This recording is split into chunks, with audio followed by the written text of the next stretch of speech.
Merkel Media. What does the goddamn line say, Tony? Please do not use gendered language. Then what? I'll be arrested, put in airport jail? Look, you're going completely sideways, man. It's a big club, and you ain't in it. How dare you? Mr. Speaker, the President of the United States. I'm Chris Hansen with Dave on NBC. Jack Marius Tactheratrix. Hi, I'm Spartacus. Jackson, Sacramento, he, him. Steven Seagal. Sex offender guy. I'm Keith Morris. This is Muammar Gaddafi. I'm Rick James, bitch.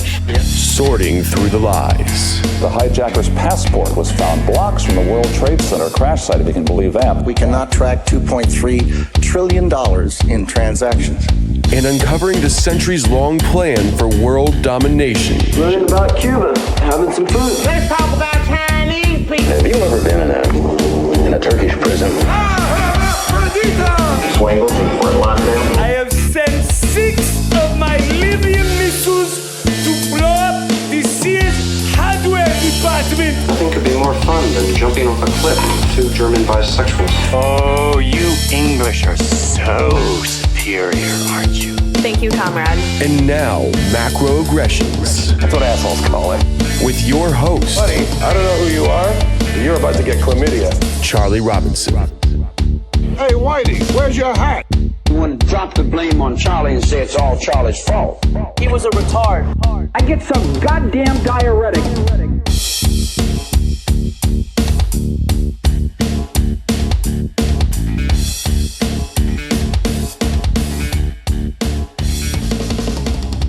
Welcome to Macroaggressions. I'm your host, Charlie Robinson. If you're watching us on Rockfin or Rumble or listening wherever podcasts are served, thanks a million. We appreciate the support. If you want to connect with me, the website is macroaggressions.io. That's the best place to do that.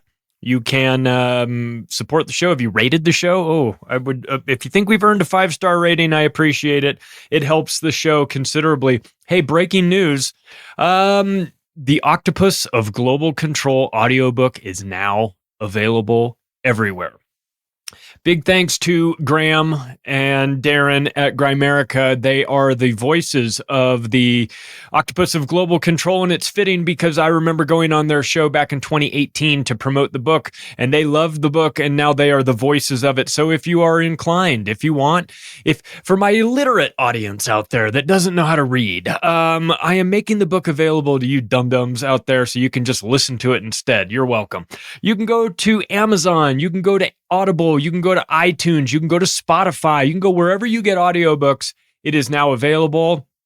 Go check it out. Also, thanks to our sponsors. They make this show happen. Legal Shield's been in business for half a century in the United States and Canada. It'll get you access to an attorney in your area for the price of $1 a day. It's really about the most affordable thing out there that you're going to encounter.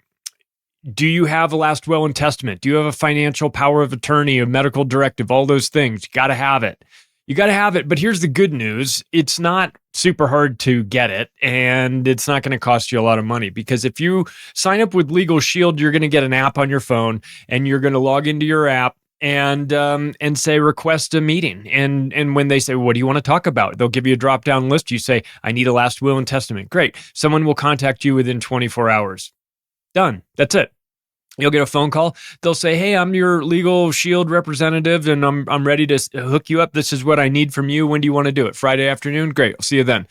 So you're going to be able to get thousands and thousands of dollars worth of documents taken care of for $30. I mean, that's month one. This service will pay itself off for the next 5 years. Just by going one time. Do you have tickets, speeding tickets, traffic tickets, red light camera tickets, all that stuff? You now have access to an attorney. There's a lot of things that you can do. Please use this power for good, not evil. I implore you. Just go over to the website that they built specifically for the show, read up about it, see what you think. See if you think there's something in there that works for you, pull the trigger on it. The website, www.don'tgetpregnant.com. don'tgetpushedAround.com. That link will be down in the description too if you need it. So check it out. They have an A+ rating with the Better Business Bureau. You're going to get access to an attorney with 22 years of experience on average. So you're not going to get somebody right out of law school who doesn't know anything. You're going to get your stuff sorted out. So that's Legal Shield. Don'tgetpushedAround.com. Also, Chemical Free Body. Thanks to Tim and the crew over there. You know the deal. They make supplements that actually work. If you're ready to take control of your health, and Tim saved his life by taking control of his health, you can do so, but that's up to you. That's a decision that you are going to have to make. If you want to take a look at some great supplements, chemicalfreebody.com is the place to go and do that. You can find the Detox Bundle. You can find Pat Militich's Super Soldier formula that's there. Just read. Just find information about it. Just take a look, watch videos, read the testimonials, do all that stuff. Listen to Tim James' podcast too. If you find something over there at chemicalfreebody.com, the discount code on your way out is macro. Well, I've been sitting, first I have to apologize. I've been sitting on this episode for like almost 2 years. I've had it done and we haven't put it out. I was going to use it for something different, and then that something different never happened. And so now I've got it, and now you get to listen to it. This is a roundtable discussion that I put together back in 2022. Still relevant, of course. I mean, God, it maybe even more so. But this is Ole Damagard, Steve Poikonen, Monica Perez, Scott Armstrong, and myself, and we're discussing false flag terrorism. And there's a lot to discuss. And it's false flag season. And here you are still with your Easter decorations up. How dare you? But I encourage you to take a listen and see what you think. So without further ado, the roundtable discussion on false flag terrorism.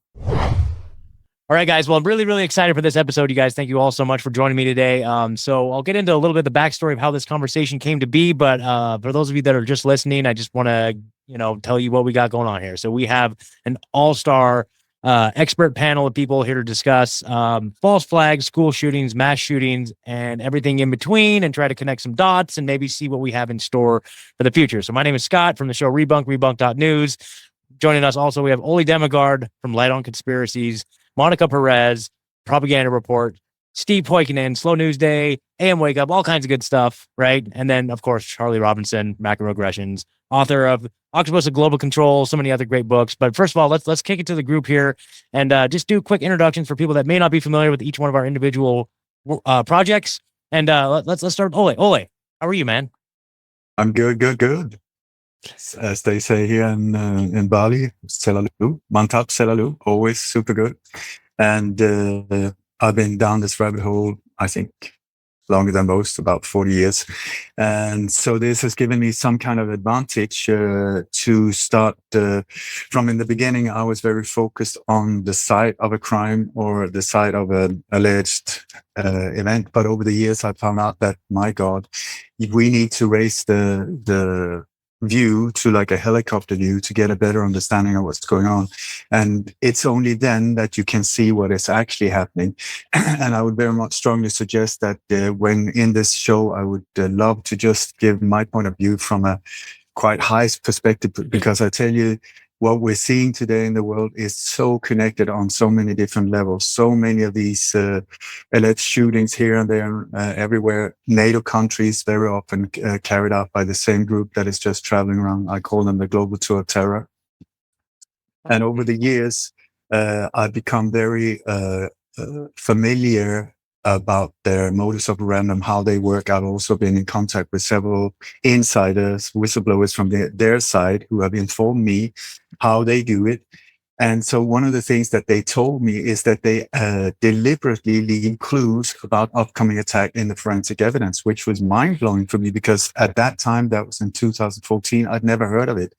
And but then when Charlie Hebdo happened, that was the first time I saw, oh my God, because I had found signs that was pointing towards Dublin and Paris, and then Denmark and Florence, Copenhagen and Florence. But after speaking to this insider, but I thought he was full of it, because I mean, why would they do a thing like that? But the explanation he gave was that they leave them there because of their selfish needs, because they're very, very afraid of the law of karma. And these bad boys are up to no good. So they have a lot of bad karma on their shoulders if they continue. So the way they argue is that if they show us even in subtle ways what they're up to, then and we don't react, then indirectly we consent, and the bad karma's on our shoulders, not theirs, which was bizarre to me. But then I started seeing, oh my God, this is actually true. So from the fall of 2014, that's when I understood that that is actually what they do. And up to date now, I've predicted or connected on international radio up to 2 months before they happen, 65 of these events. So I would say that gives credit to this insider's information. And I also think that this is, my last name has actually become a verb, #Dammegod or #Dammegarding, is to find the clues and spot the next place, because this is such a blessing in disguise. Because if we can predict where they're going to hit the next time, we can just be there with cameras and people and friends, have a picnic and just see them set the whole thing up. And then while we're having another sandwich and a pizza slice, we'll just film them and say, listen, guys, you are under observation. We see you. We know you. We even recognize you. Oh, there's another Sandy Hook replay here, and there's another there, and there's another crisis actor from Toronto, and so on. So this is an extreme blessing, I think, and this is what I dedicated my life to stop this madness by absolute fearless exposure of these events. So it's like top political assassination and what is called false flag operation that I specialize in. Oh, thank you, Oleg. Yeah, I've been following your work for a while, and that's what we're here to discuss. So hopefully we can connect some dots between all of us here, and we can kind of just that would be the goal, is to predict what's coming next, right? But I mean, anyway, but before we get too much into it, though, Monica, tell us a little bit about yourself. Thank you. I'm Monica Perez. I just launched a new kind of format show, Deep Dives with Monica Perez. I still have the propaganda report. And I just try to take one thing and dig into it, one thing from the news, and just pull on all the threads. But I have to say, Ole, I read cover to cover what was a 2-volume set, Coup d'etat in slow motion. And it really prepared me for one of the things I really dug deep on from the very beginning, from like 2014, was Ukraine and the coup in Ukraine. And now, as they introduced the Azov battalion and the neo-Nazis, NATO, kind of the Gladio stay behind stuff. I remember when I read your book, I was shocked that there were really like Nazis that were that political ideology was a continuing thing, like in Sweden and other places, which for me here, when I see it kind of pop up here, it looks very artificial, very created. But when I saw that, I could understand, like in Ukraine, they're really tapping into something that never really went away, that had some power. And also the South Africa connection. Like I had no idea that South Africa had any significance in the kind of international intelligence and operations thing, like to that level, and how those different elements work together. So I credit you for that before you even began to see those clues and clue people into them. And I will say one thing about those clues. I think there's another element to it. One is, of course, like they write things that are blueprints. They write things so that other people who need to be on the same page will be on the same page, don't even realize they're part of a conspiracy, but they're so good at giving their bosses what they want. Even if it's just in academia or media, they just like, oh, this is some guy telling me what's happening and what it means. But I think there's those real clues as to what's happening next. It may be an element of ego in there, where there's that they are saying, I'm doing this, kind of like Babe Ruth pointing into the outfield and saying, I'm doing this. And I want my peers who I respect, I want them to know that I did it by telling them that it's happening. And that's how they got credit on it. So anyway, I think there's something to that. Absolutely. Absolutely. Right on. Well, thank you, Monica. All right. And then the one man who I feel like has a finger on the pulse of current events in the world, probably more so than anybody I know, Steve. Slow News Day. How's it going, man? Fantastic, man. Thank you, Scott. I'm Steve Boykinen. I host a show called Slow News Day, which is going on, I think, 4 years old now. And it's more long form interview and deep dive kind of stuff. And then Monday through Friday in the mornings, I host a show called AM Wake Up with Pasta Jardula from the Convo Couch. and it is full on media narrative deconstruction and interviews with some of some of the most knowledgeable people in their fields that we can find and will come on the show. And we try to keep it as fun as humanly possible because we do live in very, very dark times. So you got to have dick jokes, and we bring them. We do. I'm just grateful to be here. And in terms of like revelation of the method or karmic washing or what have you, I've looked at the Department of Homeland Security threat assessments and the Interpol threat assessments as kind of a nice, year or so heads up as to what they're really working towards. And so far, we've had massive cyber grid collapses. We've had food chain issues. We've had fuel issues, the destabilization or the controlled demolition, Charlie, of the European Union underway in full swing. They're telling people to go pick up sticks for winter heat in Latvia and Poland and Germany, but they can only be a certain length and you need a permit. No, I'm with you guys 100%. Hopefully here to learn, possibly contribute. We'll find out. Awesome. Thank you so much, Steve. Glad to have you here, man.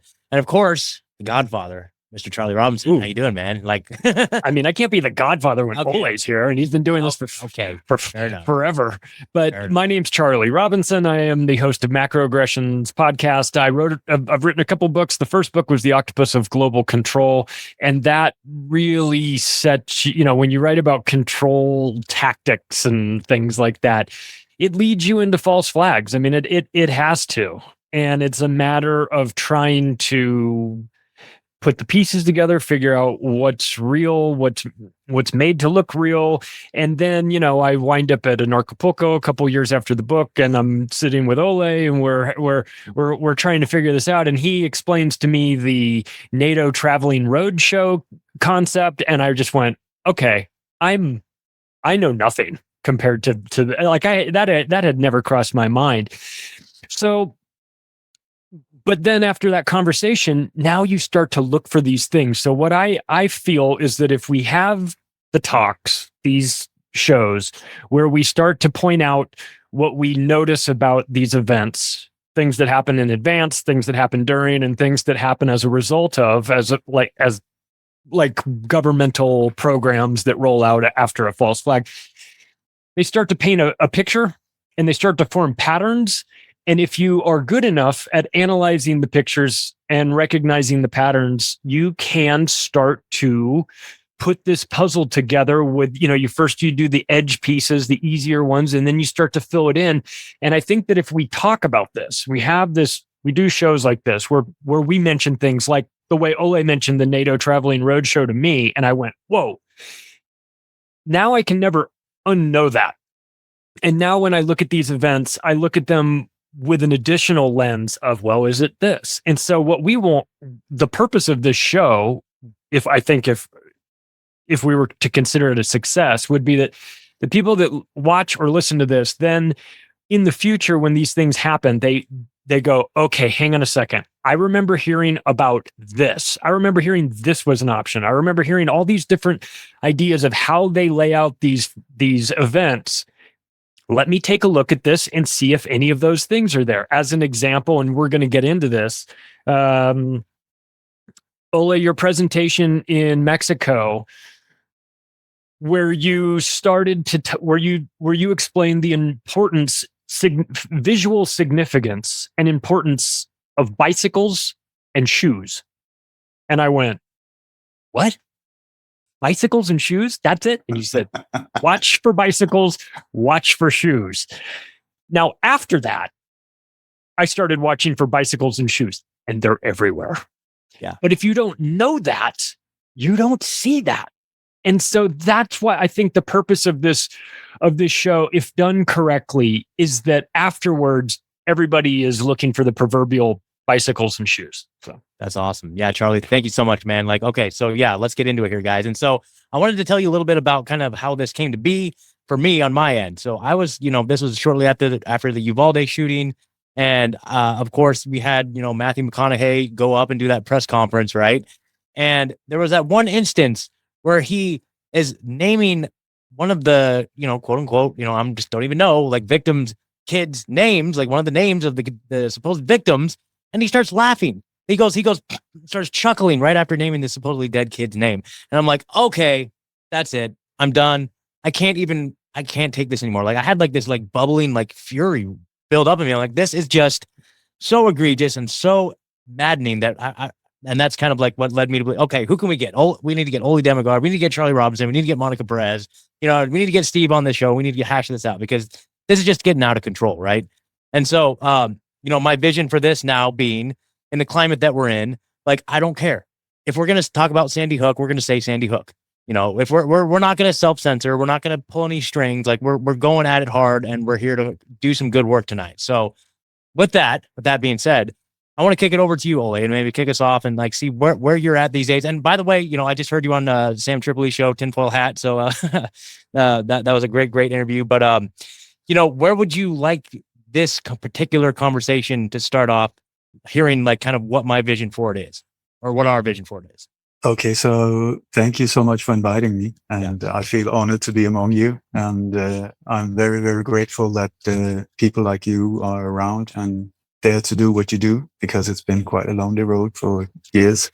So anyway, and thank you, Charlie, for listening when I mentioned things like shoes and bikes, because it sounds like absolutely outrageous when you start hearing about it. But then when you see how these things are being used, it's just mind-blowing. So I would very much like to point to the latest 5-6 months, because it's wonderful. They're stepping up the game. I really hope out of desperation, because millions of people are becoming aware on a daily basis.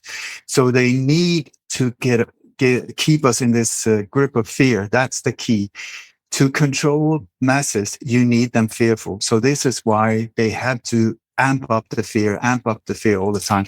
But it's not easy nowadays when everybody's on fluoride and computer games. And so I just want to say that we had this incredible virus that just healed the world from all kinds of terror attacks, all kinds of cars driving into crowds, all kinds of ISIS beheadings in front of green screen, all kinds of whatever, mass shootings, all of it stopped. It was amazing. So we have to give it up for Corona. Fantastic. But so what happened there? At that time, I would very strongly suggest we're talking about the same power behind these. It's a matter of a global attempt of a global overtake. It goes under the name of the New World Order, the Fourth Revolution. You got the Dr. Emil Schwab, the World Economic Forum. I mean, it's the white cat. That's the only thing that is missing. All of that is the Agenda 21. Take over everything, including your children, all water, all air, all land, all energy, all military, all media, all of it. And you should be happy. Look at their videos. That's what they say. And they're very advanced. You have to give it to them. So we're looking at the World Economic Forum, which is like the 1%. But behind that, they're just like front figures. Behind that, you have more or less Dr. Evil himself, with the guy who lives in a hot climate down below with some red horns and a little fork. It's evil we're up against. So how do they do it? During the COVID, which was their operation, 100% biological weapon of mass destructions for humanity. It's awful when you start looking into it. Awful. They didn't need it because they were able to amp it up. And the way they did it, instead of terror attacks, they just put out a new virus, a monkey. By the way, the K is silent. It's monkeypox. But you got like all of these Delta. I have a list of 20 of these different that is in line. So if you are lining up for boosters, prepare to be able to take another 18 boosters before you're still not protected. So, I mean, what is going on? the thing, what is happening now is that people are starting to say, I'm not doing it. I don't believe what you're telling me. Not whatever. I've done everything you said. I'm still not protected. What the hell is going on? So the fear grip is loosening. And so over the years, fear is key. And it's problem, reaction, solution. That's what they base everything on. Problem, reaction, solution, or diversion. When you start looking too close to something, they need to say, boom, over here. So we go, what? And they distract our attention away from it. This is why at this point, it's like, boom, boom, boom, boom, boom. So we don't even have time to look into any of it. You know, Uvalde, did anyone even die there? Did this happen? Did that happen? The Highland Park shooting. What was that? What was that? Why is that? It's like they're pushing like Mike Tyson at us. You know, that just so that we don't get a chance. It's like a jab, boom, boom, boom, boom, boom, boom, like that. But here it comes to a situation where I say, okay, it is an illusion. There is no Mike Tyson here hitting me. I just feel like that.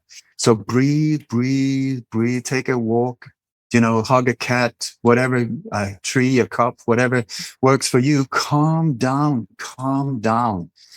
Take a step away, get out of the fear grip, and then look again, look again. And so I would very much like, if I can point out things to look out for, because if you find these things repeatedly over and over and over and over again in things that should have no connection whatsoever, you have to start asking yourself, what is going on? So I would strongly suggest that we're looking at operations, mostly NATO coordinated operations. NATO is not the bad boy itself. It's just a tool of death that is used by these forces. So it's through NATO, the nations that are connected to NATO and under the direct order of NATO, that these operations are carried out. I'm now talking about alleged mass shooting and alleged terror attacks. Please notice the word alleged. So one of the ways they operate, is it okay if I rant on for a little while? Please do like this when you're fed up. And that's because I don't want to steal the thunder for people here. Anyway, so we have color codes. These color codes have been used forever by CIA and other agencies. I'm sure they're used in ways that I have no idea about, but I know that they're very dominant. So you had, like in North Africa, you had the green revolutions, they were called, where green was a color. But it's now turned out that CIA and other agencies were behind these alleged revolutions. You know, it's just a matter of how to get a real elected president out of the way and be replaced by puppets that they can control. That you had Ukraine with the color code, you had Georgia with the pink color, the rose color code, you had, this color code had been like that. And then we had George Soros' purple revolution, which has been going on for quite a few years now. Purple, deep, deep purple. And at the same time, I don't know the difference, but in Europe, we've had magenta. They don't use purple in Europe. They use magenta. So it's often a combination of these codes. And I believe that one of the reasons they use these color codes is because it's an absolute silent, above language border things where they can communicate with each other without us even understanding what's going on. But somebody sitting in the Bahamas with a big fat cigar can understand that it's one of their attacks in Toronto or in Melbourne or whatever, if the color code is there. So very often something happens. Boom, scroll down, and then like 3/4 down the page of an article or whatever, you will find the picture. It would be a picture where something in the middle has a very, very dominant deep purple or magenta. It can be anything from a T-shirt of somebody, bending down over a grave or a victim, or it's in the center, or the color of the hair, or a massive bus in the background with that color, or the woman in the TV host, that color shirt. When they report about these things, that color shirt, or if it's a man, it would be the tie. You will also see politicians that step up afterwards, after these alleged attacks. If they're in on it, they would have the color of the tie, So you have like these color codes, meaning that whoever is in the know will know. Oh, it's ours. Okay. No, that's not ours. What the hell is going on? But that doesn't hardly ever happen nowadays, because them all the time. So these colors, very important. And now when, after the latest, their latest operations, them again, I'll tell you, you got Ukraine, yellow and blue. That's the national color of the Ukrainian flag. You got a massive attack on Sweden at the moment. That's the name. That's the same colors. And Kazakhstan, same colors. So in the background, you will have yellow and blue. So first you have magenta or deep purple. It's us in the background, blue and yellow. So even like there's an alleged mass shooting, like in Buffalo or whatever, I call it the Buffalo bullshit shooting, where you had like bum, bum, bum, bum, bum, and then the color code. And then at the memorial services inside the church, there's a massive big cross, yellow and blue. Have you ever seen a blue and yellow cross inside a church? Like the size of Manhattan? No, you have not. That's the way they do it, in the background. But it's a matter of also getting into the subconscious of us, subliminal messages, repeated. If you think that this doesn't work, ask yourself Coca-Cola, or look at Coca-Cola. Why is Santa wearing a red and white outfit? It's Coca-Cola. They took over that in the 40s. You know, the color codes, the logos, the slogans, this thing. So colors, yeah. And then I'm going to go over to bicycles and shoes and baby cars and also foldable chairs they've gone to now. So over the years, one of the things that I noticed was that there's like hundreds of shoes lying away all over the place. Crime scenes, alleged mass shootings, drive-by shootings, anything connected to death. And I have this massive research vault. It's almost like more than 5 terabytes that is for sale as well if you feel like supporting me, because this is being erased from humanity. These things do not exist anymore. YouTube, Google, it's being erased as we speak. So anyway, the shoes. I started noticing shoes and I was like, I didn't understand it at all, but it was just like they were lying all over the place. And normally it was Nike shoes, and photographers, especially from Associated Press, Reuters and Getty's Images, seemed to be really fascinated by these shoes because they had this tendency of taking all of these shoes where the horror was in the background and the shoe was in the foreground. I thought that is bizarre, because also you had to almost lie on your stomach to take photos like that, to get that angle. Why would anyone do that? So I had a folder with, that I just named shoes, very original. And I started filling it with shoes from all over the world. And I was like, what is going on with the shoes? And then I started noticing a lot of alleged victims was without one shoe or without 2 shoes, but not the shoes that were lying there. It was not the same. And these shoes were like most of the time brand new, and also with the, like undone. So I don't know. The last time I was shot at, I didn't wait and say, I'm going to take off my shoes so I can move faster. That's not the normal thing. Then you have take Google Dayton, Ohio, a mass shooting in Dayton, Ohio. There are like 24 pairs of trainers in a parking lot piled in a big pile of shoes and cordon off area. That's a mass shooting, they say. Please explain to me, how did that thing happen? How did these shoes end up there? Were the victims vaporized by some laser gun? Or was it Scotty beam me up? Or did somebody throw, how did it happen? No. Is that a scene of a mass shooting? No, it's a scene of a lot of shoes piled up in a big heap. So I really started, there's something bizarre going on with the shoes. So I did different shows. One of them called The Soulless Shoes of Death, because it was always connected to death and it spread all over the place. And so I started getting from all over the world people sending me photos of shoes. And then I was contacted by a Freemason who said, you're doing great, but you don't understand the value of these shoes and the meaning of them. I said, please enlighten me, because I'm sort of, I don't know what's going on. And then he said, well, one shoe off, it's a Freemasonic ritual. One shoe off means that person is doing it voluntarily, just like in their own rituals inside their not very nice headquarters and stuff. And 2 shoes off means homage to the sacred space where this ritual is carried out. Okay, I thought, well, that's a new one. Because also what I noticed is that ever since the alleged Holocaust, we've had shoes being connected to death. I've been around in these alleged death camps and stuff like that, museums, being horrified myself of these piles of shoes where they said, that's the proof of 1,000,000 people died, that they died here. When you look at it with a forensic type of mind, you see, no, it's a pile of shoes. It has nothing to do with as a proof that anyone died, but it is a symbol of death. Then you had in the Korean War, you had in the Vietnam War, you had in the Balkan War, you had in the Six-Day War, shoes, piles of shoes, death, death, death. Don't question it. Look at them. The shoes are there.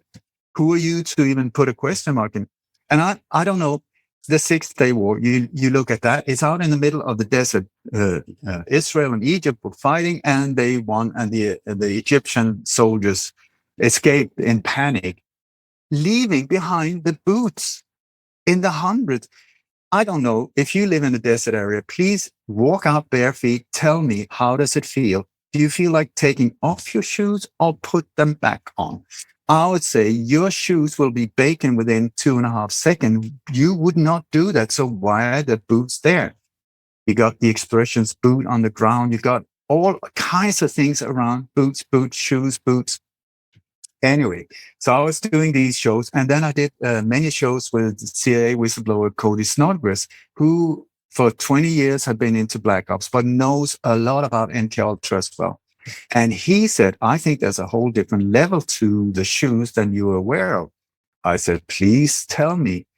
He said, when they break someone down to become an asset, an MK Ultra asset, the way they do it is they put this in poor individual through absolute horror and hell. What they do is they torture them or they rape them or whatever. The idea is to get the individual in such a state of pain that the personality, it's almost like the soul is trying to escape the intense pain, and suddenly a secondary personality is created. It's really bizarre. You got two personalities, schizophrenia, but he is created, and you can get more than one. And so they found out, they've been doing these experiments since the 50s and onwards, that they could actually create that, but they needed a trigger so that they could switch between these personalities. It's called a trigger. So what they found out is if they kept showing the same symbol or play the same song, or I mean, it could be Mary Had a Little Lamb, or it could be an upside down Dalton or whatever, every time this person was being raped or tortured, in the end, there were no need for the torture anymore. There were no need for the rape anymore. It was enough just with the trigger.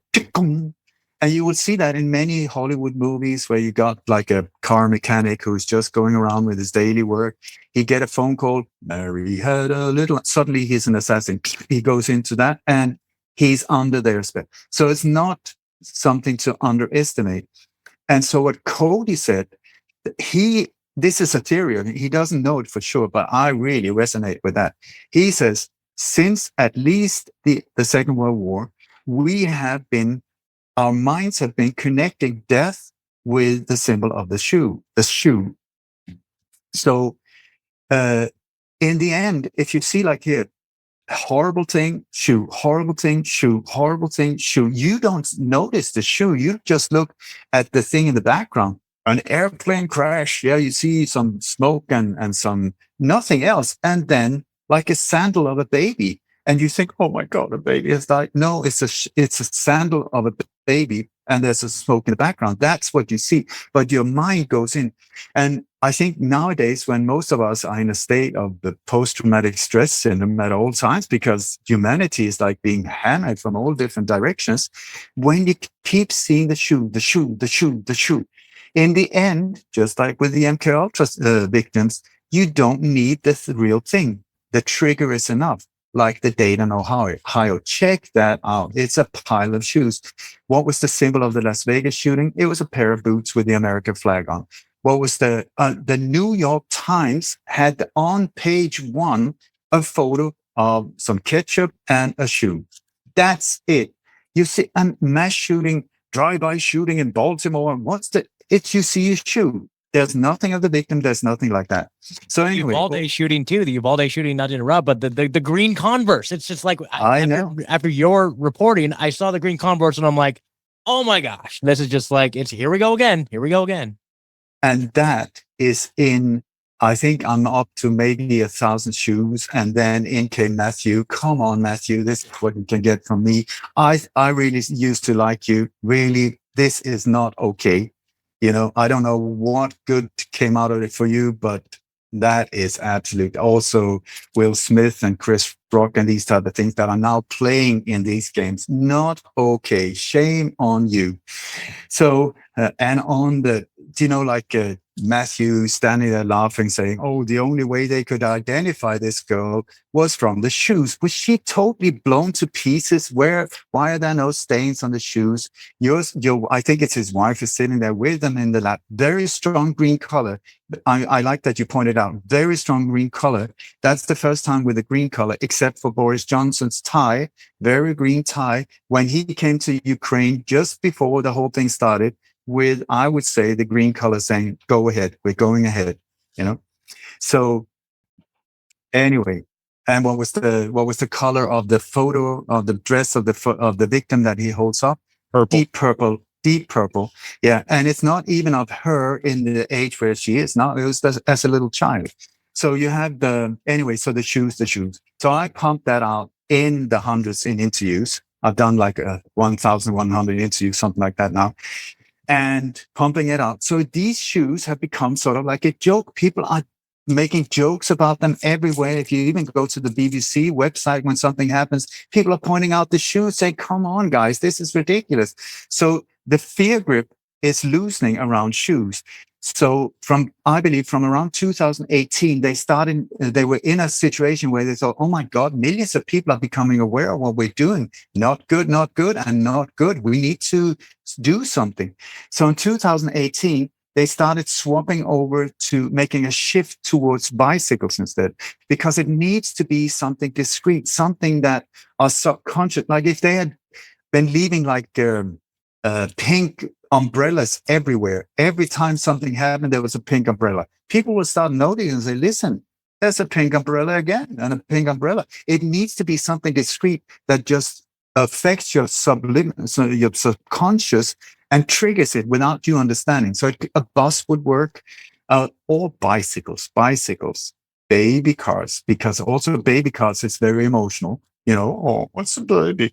So, and now also they go cheap here, so they have foldable chairs. I'm going to come to that. So in 2018, they started to do the move over there. And one of the things, because they need headliners to get the information out there big time. So what was the headliner? It was George Bush Sr., bad boy, bad boy, bad boy, and bad boy.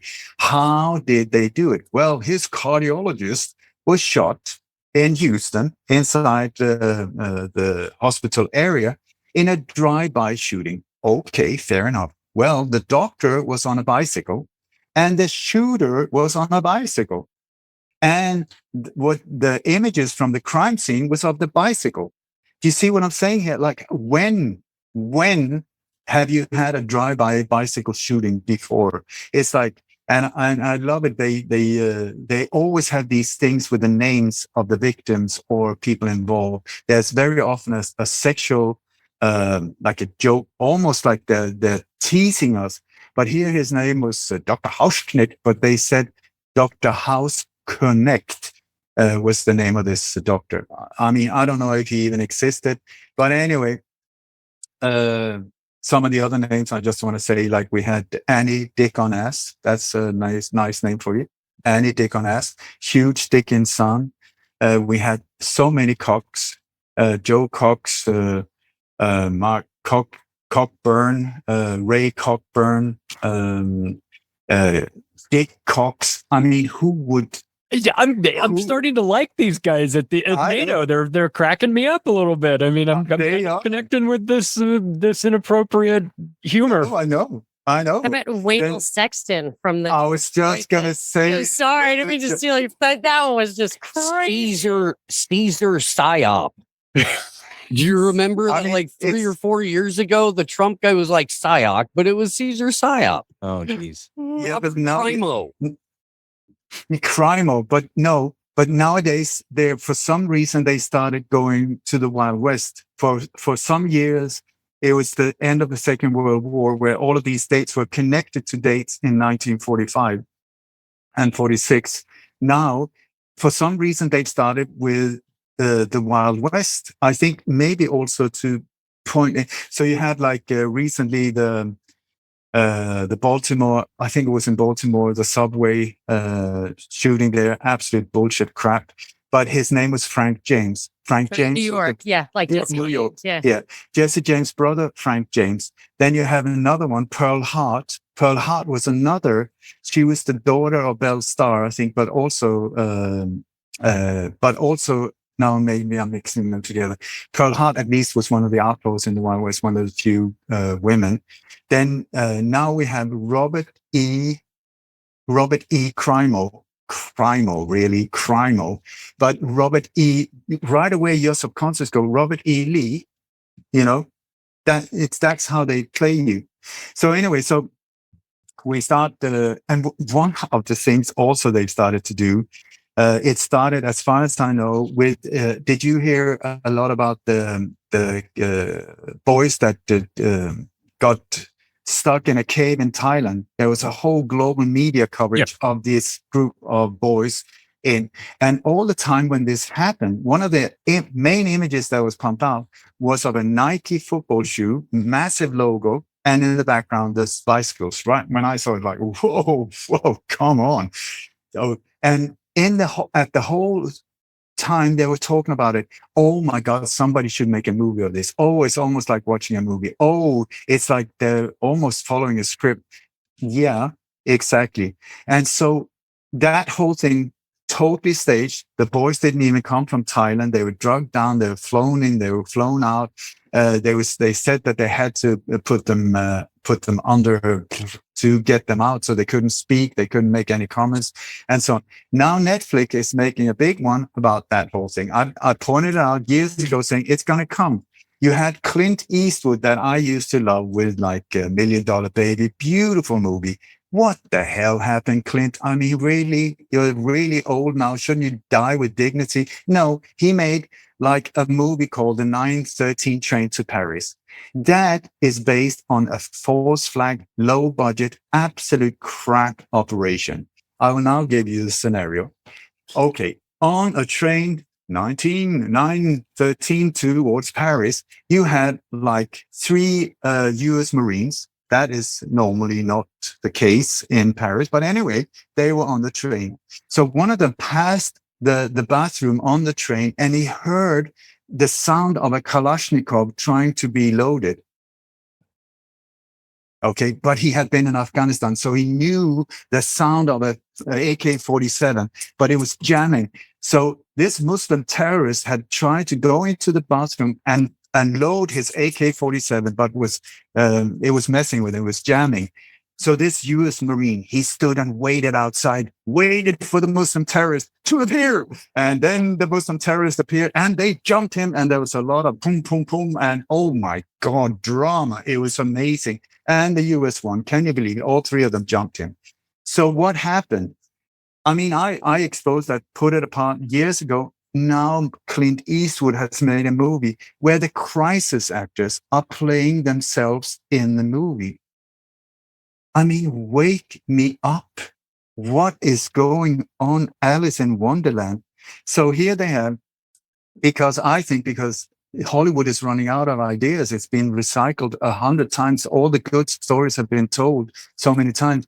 But one of the best genres are based on a true story, whatever that means. These are the things that catches the audience. So here now they start creating like the cave thing in Thailand.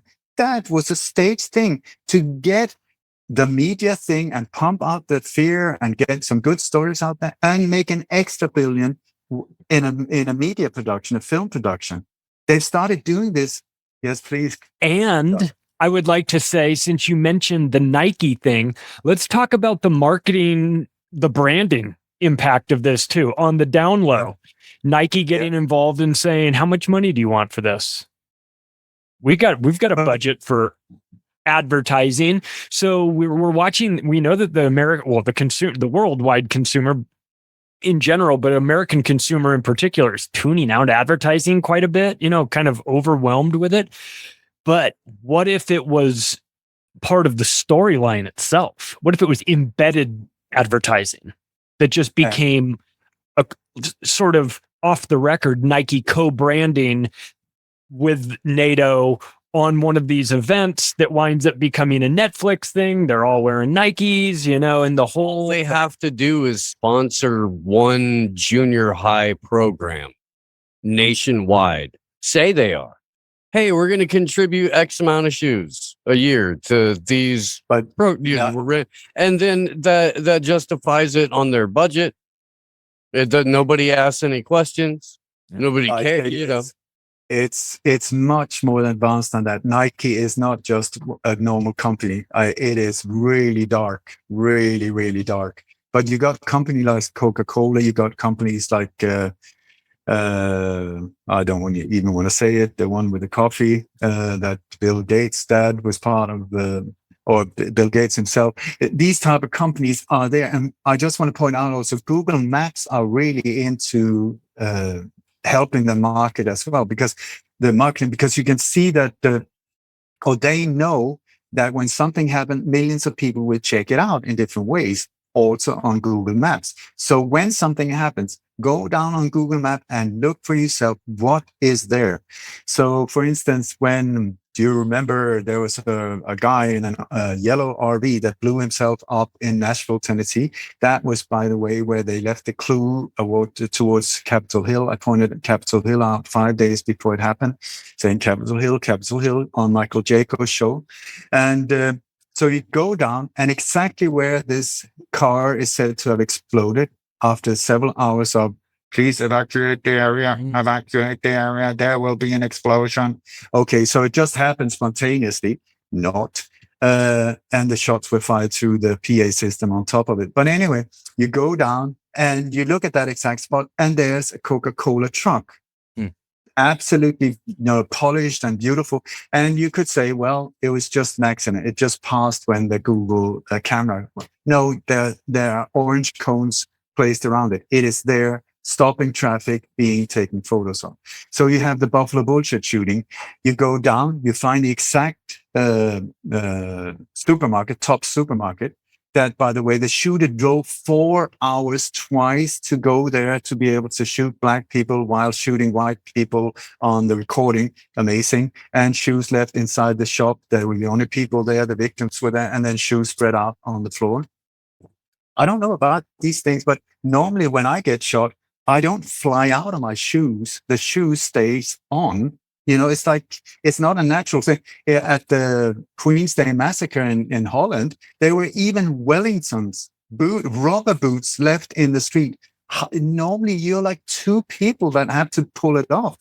Now, Oli, you haven't been listening to Joe Biden. According to him, a 9mm can blow a hole in your lung. So imagine what a larger caliber gun could. I mean, you had the fact that there's even boots left. It's a miracle. It is. Surely we should take this as a sign from, the benevolent state that they do have everything under control, as a matter of fact. Because golly, those little bullets, but big holes. I stand corrected. Yes, of course you're right. So anyway, so we go to the top supermarket. Go there. It's still there. You go down to the entrance, and right in the entrance on Google Maps, there's a shoe. There's a shoe right there. So anyway, so they're trying to make this transfer. And so what happened? You had right after the bullshit shooting, then the Uvalde thing happened. Uvalde, the Buffalo shooting is almost a copycat of the Christchurch shooting in New Zealand. Please look at NATO. You have to see it from a point of NATO, or there's this secret alliance that was created after the Second World called Five Eyes, Nine Eyes, and 14 Eyes. These are the things where these countries are working under the surface together. We don't see it. They are.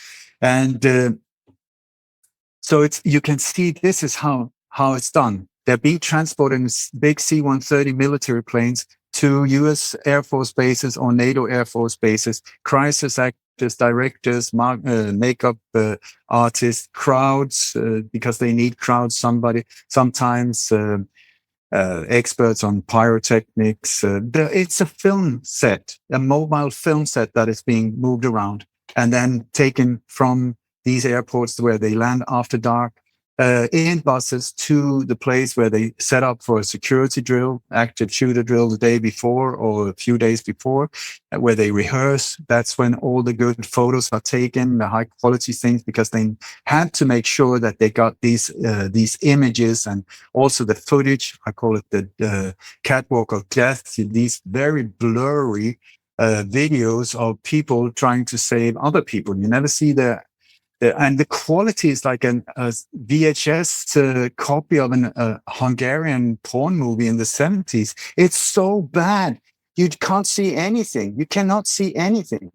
But that's when all of these things are taken. And by the way, I want to point out, if you worry about terror attacks and mass shooting, you don't have to worry on a rainy day. It's never on a rainy day or a gray day, because they need the same type of sky in the background more than one day at a time, because they blend the footage from the drill rehearsal with the so-called live footage.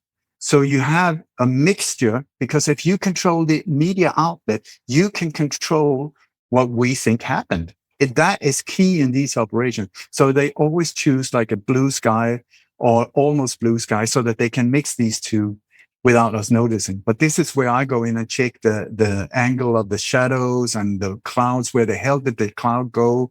And so that's how you can see it. I think, Monica, you wanted to say something. Is it just NATO? And if so, like, is Putin a good guy? Why every once in a while something will leak that, like the Victoria Nuland call over the Ukraine coup. I obviously think that was Putin who had that and leaked it to show that they did the coup in 2014. It was US.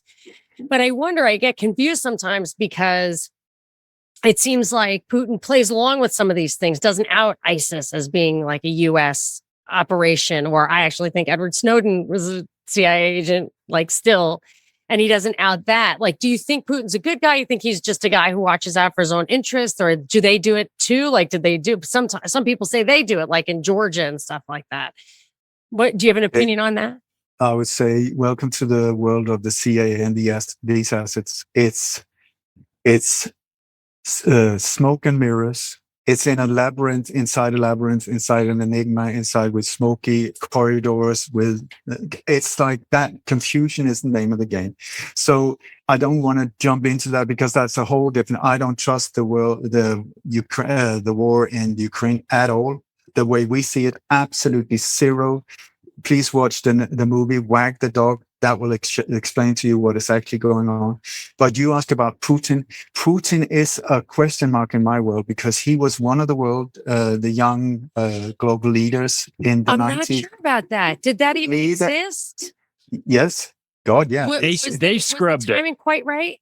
They said they scrubbed totally it. Confident, Charlie, that he was a global leader? I'm not. So there's can I just say that this is an area, let's not go into there, because that's a whole show on its own. Yeah. But Putin, I spoke to an MI6 agent many years ago, and he said, way before Putin was really on the screen or sort of on the stage, he said that he got quite confused, because when he was being trained as a young agent in England, one of the other agents there was Vladimir Putin with MI6, but also he's also said to have been KGB. He's also said to have been a young global leader as Zelensky. And so what is going on? That is the key. But then you have people that are being prepared at a young age, like the Shah of Iran, where they were a puppet to start with, but then they're given power. And then after a while, some of them say, well, why should I listen to you who gave me this power? You can just fuck off. Then they get assassinated. And then they get assassinated, or they get set up, or they get used, like Saddam Hussein, who was an asset, and then suddenly he had to be demonized, or they wanted to demonize him to turn him into an enemy. And then you had more than one Saddam Hussein, like with these different, it's like confusion is the name of the game. But I just want to go back to the bicycles. So we need headliners. So what better than presidents? So then you have like Joe Biden comes bicycling on a bicycle and falls over. And suddenly you have the whole world talking about Biden. For one thing, old, can we trust him? He was on a bicycle. What happened? The shoe got stuck in the wheel, so he fell over. You had game host shows and talk shows. Everybody's making fun of the bicycle. Suddenly bicycles are on the mind of millions of people. They don't even know it. And then you have, let's see here. Then we had in the US, you have to see that these things are coordinated. I ask you, I just made a big show, a 3-hour one with Age of Truth TV, where I have this PowerPoint where I just pointed out, look at that. I mean, it's unbelievable. You had first, let me see in the right order, bullshit shooting, then Uvalde, Biden fell. Then you had the Norwegian, I think the Norwegian gay parade shooting, they say, gay parade. They had nothing to do with gays. But we had this alleged mass shooting in Oslo, NATO again. The same owners of the buildings as in the metro attack in Brussels, NATO's headquarters in 2016. The exact same Olaf Thon is the guy. Anyway, so here we have, they say that this guy went around with an automatic weapon. No photos of nothing. They haven't released the names of the victims. That's nothing. But there are bicycles all over the place. Bicycles in the forefront. The images of the police, whatever SWAT teams in the background. What is in the foreground? Bicycles. All over the place, bicycles. Okay, then we move to the Highland Park shooting that you had Independence Day. Okay, so also the current theme, there are two different themes. You have one is something happens and then the FBI or the investigators, they come out and they say, we've had this guy on our radar for some time, but we couldn't do something. We couldn't do anything. I mean, we live in a democracy. We are law-abiding police officer. We couldn't do anything. And now we have this pile of dead bodies over there. Problem. So if you could just please be kind enough to give us the power to arrest on suspicion only, we would not have piles of bodies like that over there. Problem, reaction, solution. That is what they keep pumping up. We had him on the radar. Unfortunately, dead people. So what they're talking about is Minority Report. And I tell you, if it's like arrest on suspicion only, I see 5 people here that would be taken away pretty fast. Because we have pre-crime. That's something that happened as of January 1st of 2021. Bill Barr set it up after there were 2 mass shootings back to back.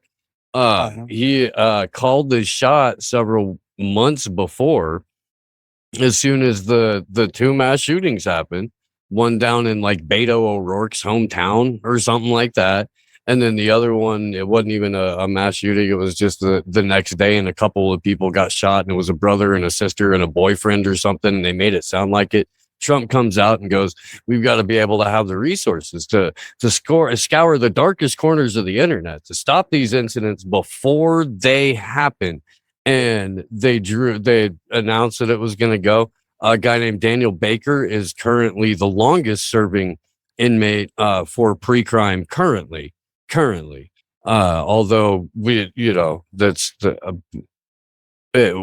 know what that's going to look like going forward. But there's a number of people that have been arrested for it as it is. I had something else, but go ahead. Anyway, it'll come back around. So that's one they want.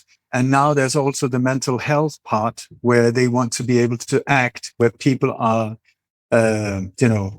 not feeling good and then going out killing people. Once again, piles of dead bodies. And now they're starting to use people that believe in conspiracy theories as mental ill, which is on a global scale, that's what they try to do. And combine the two, then you have we will be able to arrest somebody that the neighbor can pick up and say, well, I listened, this guy was, he was watching a movie about the JFK assassination. You better come and pick him up, you know? So it's scary, but they're combining these two now. So, and also they add in a little bit of it about being radicalized Islam, but it doesn't really work anymore. Islam is not the key theme at the moment. What they do instead is that they have, instead of the shooter being Islamic, because that is worn out, that theme, they have a person with dual citizenship, very often connected to two countries, like German, Afghani, or French, Tunisian, or Danish, Norwegian, whatever. So you combine it, get the emotional impact in more than one nation. Also, the victims are very often from different nations as well, so that you've got these nations involved as well emotionally. So, I lost the thread. But anyway, so we had Biden going down, boof. And then you had the Highland Park shooting. Here we come from bicycles over to bicycles of children and baby cots. Check out the photos from the Highland Park shooting.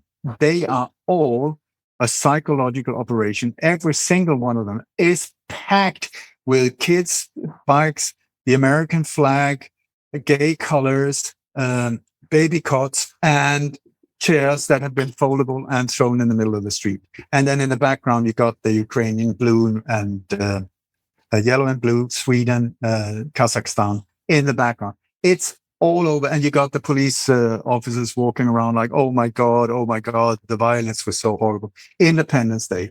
But also you have one photo where you got the plastic, what do you call it? The cordon of plastic thing that the police are using. They've tied it in like a yellow ribbon, you know, the symbol of the yellow ribbon that people are walking around with. What is that? It's for, as far as I know, it's very often used for support of people with suicidal thoughts or psychiatric people with psychiatric needs, this yellow ribbon, and also dead soldiers being brought back. So let me see, then right after that, we had a mass shooting in Copenhagen, they say. This guy was psychiatrically sick. He was walking around with a rifle in a totally empty supermarket and allegedly shooting people. But what he was saying, he was recorded. He's saying, it's not real. It's not real. He was shouting, it's not real. It's not real.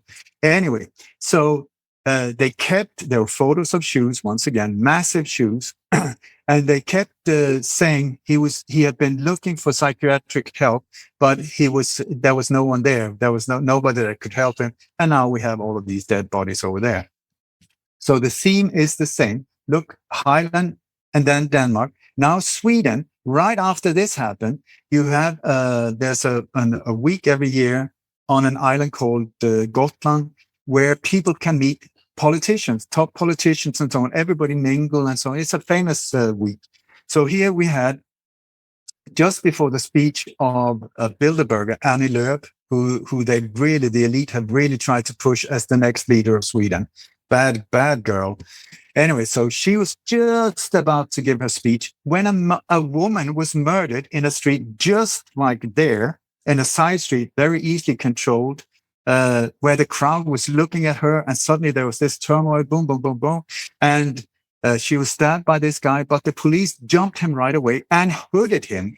They brought a bag and hooded the guy before anyone could see him. Have you ever seen anyone get hooded, except in like Hollywood movies with kidnapped victims? No, they had a black bag over the head and pulled him off.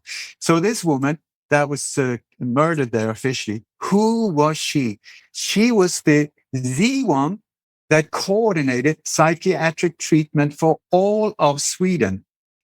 What are the chances? And right next to where she was murdered, there's a shoe. So where was she murdered? She was murdered at, they say, right outside a hotel that is called Donner Hotel. And Donner is a very famous Finnish family that lives in Sweden. So you have suddenly, and Sweden and Finland is right now being pushed to join NATO. And so very often also they have these movie productions that are there that are being made for like a year or two beforehand, and they're going to be released exactly on the date when these things happen. We had the bow and arrow attack crap operation in NATO Norway, where right on the day that it said that this guy was walking around with a bow and arrow killing people in a supermarket. And so the movie that was just about to be released was about a guy walking around with a bow and arrow shooting people in a supermarket. I wonder, this is interesting. So when this happened in Sweden, when also pointed toward Finland, I looked for attack on Finland because I think it can happen any minute now, you know. So there's a movie called Attack on Finland. Isn't that interesting? And it was released on the 1st of July, backed by, I think it's Universal Pictures. This is a major production, which is also happening on Independence Day. Highland Park shooting, Independence Day. But here, it was, they kidnapped the president and there was a whole bomb.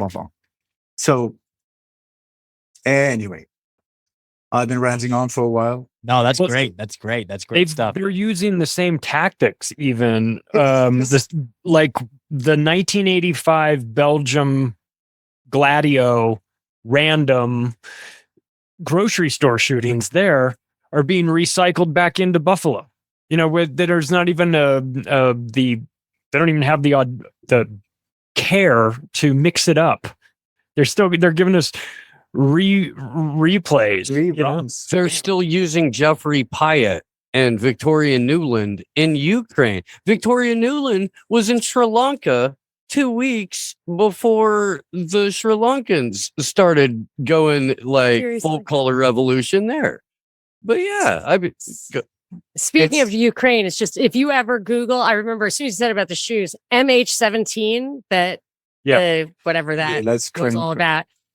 The shoes were everywhere. I remember thinking like, did anyone get their feet blown off or just their shoes? Like why is it just shoes everywhere? Baby shoes, Hello Kitty shoes. I was like, what? And they just picked up all of the set and half the extras from the Syria operation going back to 2011 for Ukraine.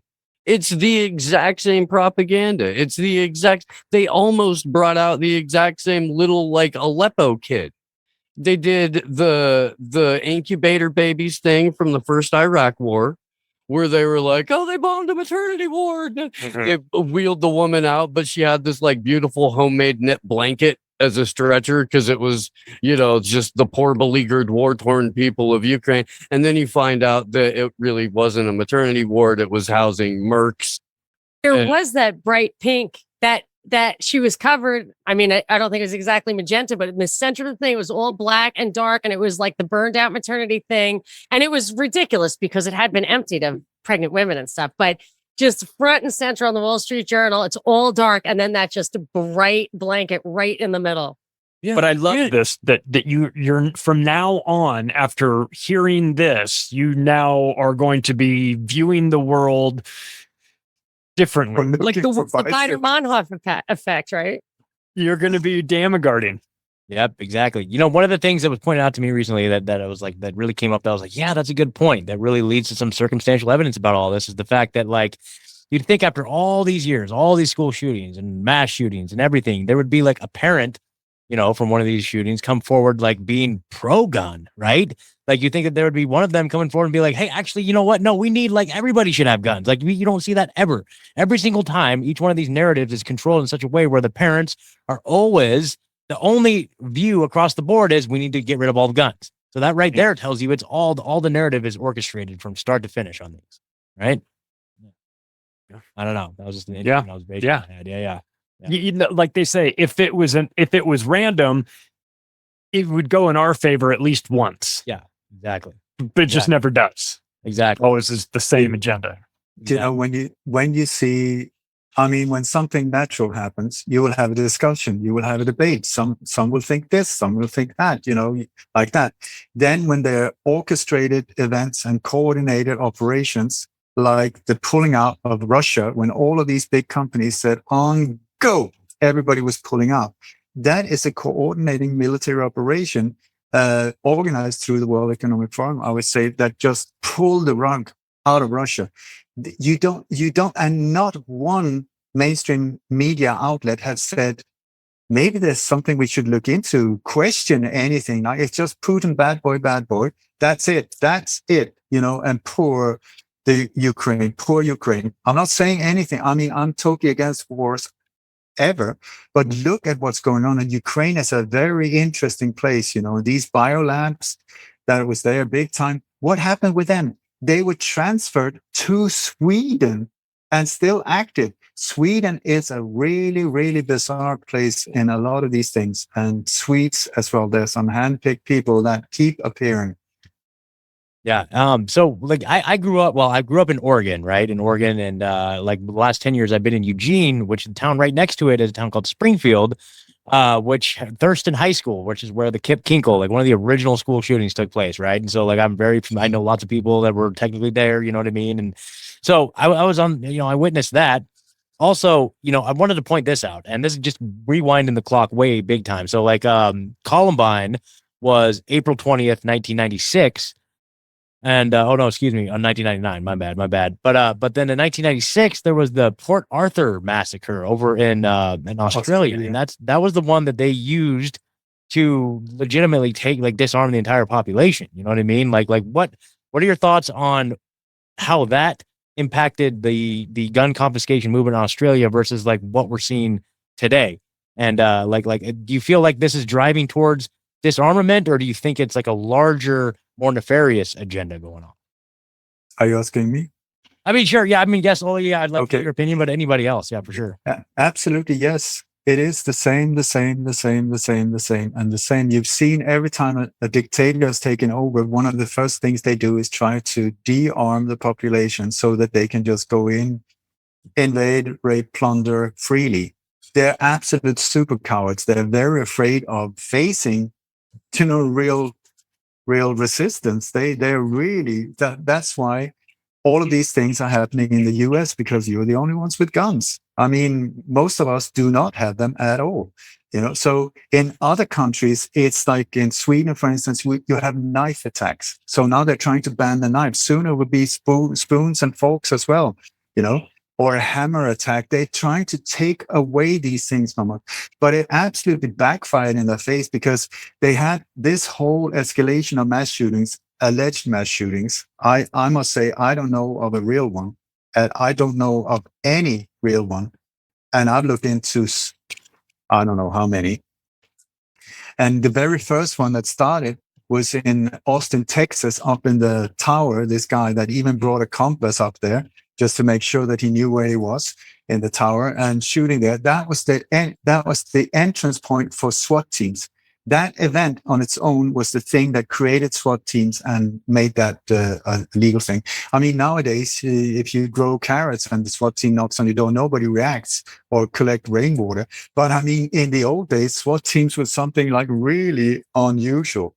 There was a second incident that solidified SWAT teams as the norm, even in the smallest police areas. And that was the North Hollywood shootout. It was a bank robbery, and the bankers pinned down the cops, but that looked totally fishy to me. And I live in LA now. And when the anniversary comes around, they talk about it on the radio. I start laughing. I'm like, I watched that live. No way. Yeah. Wow. And I watched that live. I was living in Manhattan Beach at the time. Yeah. 97 when that happened. So you must have had no suspicion whatsoever that it was anything but real. I mean, it was wild. Shocking. Yeah. Right. But now it's ridiculous. Now that you've been damagarded, you it's pretty obvious.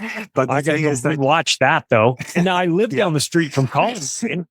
Yeah. I mean, I'm not too far from Columbine. It's funny, Scott, you mentioned that, because I just did an episode where I reminded people of all of the common denominators of being SSRI drugs that these alleged shooters are on, right? Too. So there's this weirdness happening. If, I think that, there's school shootings that are, I don't know. I don't think it's a one size fits all type of deal, where there are some kids that go a bit crazy on the SSRI drugs and kind of lose their minds. But I also believe that they're being kind of managed into this. Groomed. They're being Well, that's the thing. The only commonality. It's not always SSRIs. It's not always an AR-15. It's contact with the feds. It's prior contact with the FBI, and they all go onto some gaming server, and they are into a Discord server, and they all get groomed by or various FBI agents for a year to 4 years, and then when they need them, one of them goes and gets activated. But the common thread in every case is prior contact with the FBI. And the FBI has been going nuts with behavioral experience. This is something that we've talked a lot about on the show. It's something that I would love to get you guys' opinions about, because I don't even think that you need MK Ultra as a program where you recruit people and you go take them into a basement at Harvard and you go drop some LSD into their eyeballs and show them some images. Because we've got that almost put into every child in the West's hands from birth, is that kind of desensitization and that kind of separation. You've got that. You've got the fact that like children are supposed to be different people at different times throughout the day, depending on who they're talking. You're kind of forcing that state onto people from infancy by the time they get to junior high, where kids are arguably at their cruelest. That's an experiment almost, if not in MK Ultra, in, like, let's say like touch football torture or flag football torture. You're getting the basics down. You're learning the fundamentals of the game. You may not be, full pads and hitting, but you're learning how your body's supposed to move. You're getting the muscle memory built up. Yeah. Yeah, I think that they're telling us that they have the technology to implement red flag law. They're telling us that they have the technology to use artificial intelligence or machine learning or something in order to determine who is a potential threat. Why can't, and my thought is like, what if they're using that behind the scenes already to, using all of our data to determine who is more susceptible to being, one of these shooters, right? They can aggregate all your data, determine, and it's like, I've heard, like Facebook can predict when you're about to be in a relationship before you are, you know what I mean? Like they know everything about you. They know like what time you're going to use the restroom. They know where you're going to be a week from Tuesday, because based on your past behavior, right? They have all the data to do that. So therefore, why couldn't they just like use all that data to, just basically determine, okay, this group of people right here, like these 5 people in these 5 different cities are the number one most likely to be a school shooter. And then they can direct all of their, handlers towards that person to kind of steer them in that direction. It's like, it's probably pretty easy to do at this point, right? To pick it out of the crowd. It is, but I tell you, I really looked for these MK Ultra assets, but I don't find them. I find them in the form of the patsies that goes down for it. But it's like, if there is the real shooting, which many times there's not, if there's a real shooting, they rely on professionals. These people are professionals. They go in, they know what they're doing. They do the killing, not a problem. They're accurate with their weapons, boom, and then a patsy go down. They would be left, they're sitting looking totally drugged in the court room. I mean, I've even been contacted by a family of one of these alleged shooters that had absolutely nothing to do with it, but was somebody not well, and was being under treatment, and also with the FBI before. FBI is super important to become aware of, because when you really look into it, they are there before the crime, preparing, equipping, training, recruiting, also in total deception. People don't understand what they're signing up for. They don't understand what they're getting themselves into. And then after the so-called crime happens, they're there on the crime scene taking care of evidence. No, they're redirecting, they're replacing the real evidence with things that will point towards the patsy. The FBI are crucial in this whole thing. And they're supposed to be in the US only. I think not. They're all over the place. They're in Sweden. After the Bali bombing here in Indonesia, who was on site within 30 minutes? People in FBI coats. Mm-hmm. The closest flight is, I think, 14 hours to get here. Within 30 minutes here, what does that tell you? And so you have to be aware of, I would say, the people we are being told are the good guys, watch out. The people that are said to be the bad boys, these are the people that you might look into. It's the same thing with things they're trying to ban, like colloidal silver, whatever they try to ban, I look into it. I'm like, oh, thank you for pointing it out. I had no idea cinema was so good. Vitamins are Vita, it means life. Maybe that's good for you. No, the things they try to ban, it's upside down. It's an inverted reality they're trying to push on us. And that's evil for you. Yeah, absolutely. So, but one of the things that always stood out to me in looking at these like situations, like Charlie, I remember you mentioned I've heard on one of your shows early on talking about like, there's like 5 things to look for when you see the news media immediately jumping on one of these stories. Like, do you remember those off the top of your head? Or can you? Yeah, it had to do with the San Bernardino shooting. And I was sitting I was sitting on the couch with my mom had come over to my house. We turned on the TV and we hadn't heard anything about it, and it was like breaking news, and I immediately hit mute, and I just turned to my mom and I said, I don't know what's going on here, and you don't know what's going on here, right? And she goes, no. And I said, well, if I could tell I said, I'm going to tell you 5 things that are going to happen in this event right here, and if I tell you these 5 things and you are and by tomorrow I'm able to prove each one of them, will you believe that these events are not real? Or not as they're made. She goes, of course, if you can tell me. She goes, but they got to be specific. And I said, they will be. So it was like, I said, all right, whoever's involved in the shooting is going to die for sure. They're also going to leave a manifesto. The manifesto is going to be discovered by the feds. Okay. There will be conflicting early accounts, like early within the first couple hours, of a different looking person doing the shooting, typically in military fatigues or of military age, doing the shooting that looks nothing like the person. And the media will pin it on a suspect within the first 3 hours. She goes, that's pretty specific. And all of those things happened within the first day of San Bernardino. And I said, look, so she said, well, what do you think happened? And I said, I don't know exactly what happened. I just know what didn't happen. And what didn't happen is that you have a shooting and you say they left a manifesto at their apartment. And then the FBI says, we went to the apartment. It was a veritable bomb manufacturing facility. And then the next image you see is of them letting the entire media into the apartment to wander aimlessly around for 30 minutes going, hey, I found a note. Hey, I found a manifesto. And you're like, are you fucking kidding me? This is the most unprofessional, unrealistic thing I've ever seen. And like after that, I remember my mom said, I will never question you about these things ever again. Like that was scary accurate. And I said, well, I can't take all the credit for it. I mean, there's been a lot of people that point these things out, and it's cumulative. And once you sort of know what to look for, you'll see these signs. And so I think that like a show like this, when you reached out, I was like, well, the goal of the show is to give everybody some kind of new thing to keep your eyes out for.